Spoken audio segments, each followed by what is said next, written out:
तर मित्रांनो, तुमचं सर्वांचं स्वागत आहे आपले यूट्यूब चॅनल इनक्रेडिबल MSRTC वरती। मित्रांनो, या व्हिडिओमध्ये मी तुम्हाला यवतमाळ विभागाचा अजून एक विदर्भाला खानदेशाशी जोडणारा मार्ग यवतमाळ धुळे या बस शेड्यूलविषयी माहिती सांगणार आहोत। तर हा व्हिडिओ तुम्ही पूर्ण शेवटपर्यंत बघा आणि चला आता चालू करूया आजचा आपला हा व्हिडिओ।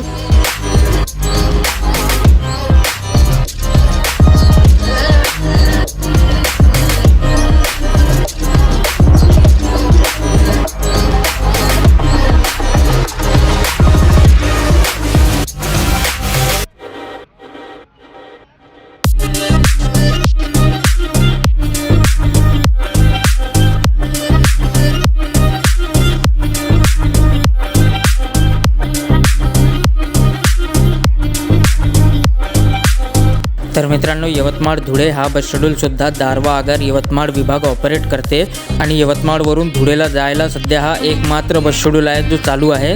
बाकी मित्रांनो, यवतमाळ धुळे ही बस यवतमाळवरून दारवा, कारंजा लाड, मूर्तिजापूर, अकोला, खामगाव, नांदुरा, मलकापूर, मुक्ताईनगर, भुसावळ, जळगाव, एरंडोल, पारोला मार्गे धुळेला जाते आणि यवतमाळ ते धुळेचा डिस्टन्स लगभग 450 किलोमीटर असून हे डिस्टन्स पार करायला या बसला 12 तास लागतात।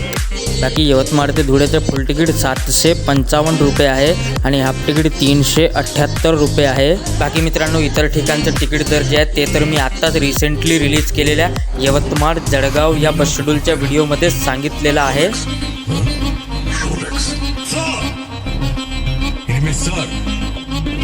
बाकी मित्रांनो, यवतमाळ धुळे ही बस यवतमाळवरून सकाळी 10 वाजता सुटते आणि धुळेला ही बस रात्री 10 वाजेपर्यंत पोहोचते।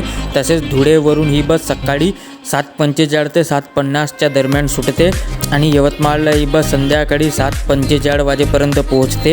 तसेच मित्रांनो, इतर ठिकाणचा टायमिंग जो आहे तो पुढे व्हिडिओमध्ये दिलेला आहे, तर हा व्हिडिओ तुम्ही पूर्ण शेवटपर्यंत बघा। तसेच मित्रांनो, ही बस ऑनलाईन रिझर्वेशन ॲपवरती उपलब्ध नसल्यामुळे काही ठिकाणचा टायमिंग जो आहे तो या मार्गावर चालणाऱ्या इतर शेड्यूलला लागणाऱ्या टायमिंगनुसार अंदाजे काढून सांगितलेला आहे, तर त्या टायमिंगमध्ये 19-20 होऊ शकते, हे तुम्ही लक्षात असू द्या।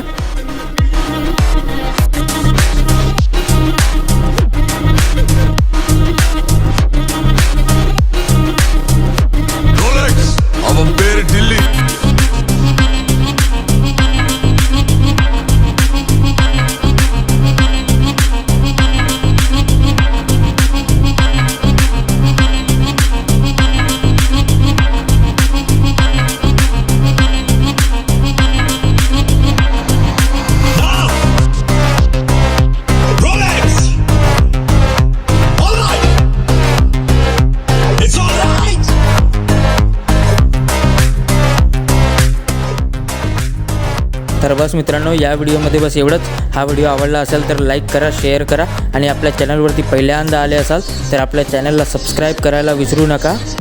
बाकी मित्रांनो, यवतमाळवरून धुळेला जायला तर हा एकमात्र बस शेड्यूल आहे, परंतु मित्रांनो, यवतमाळवरून जळगावला जायला या बस व्यतिरिक्त अजून 2 बस शेड्यूल आहे, ते म्हणजे यवतमाळ जळगाव आणि राळेगाव जळगाव। तर या दोन्ही व्हिडिओची लिंक जी आहे ते या व्हिडिओच्या डिस्क्रिप्शनमध्ये दिलेली आहे। तर ज्यांना कोणाला यवतमाळ जळगाव या बस शेड्यूलविषयी माहिती जाणून घ्यायची असेल तर त्या व्हिडिओची लिंक जी आहे ते या व्हिडिओच्या डिस्क्रिप्शनमध्ये तुम्हाला मिळून जाईल।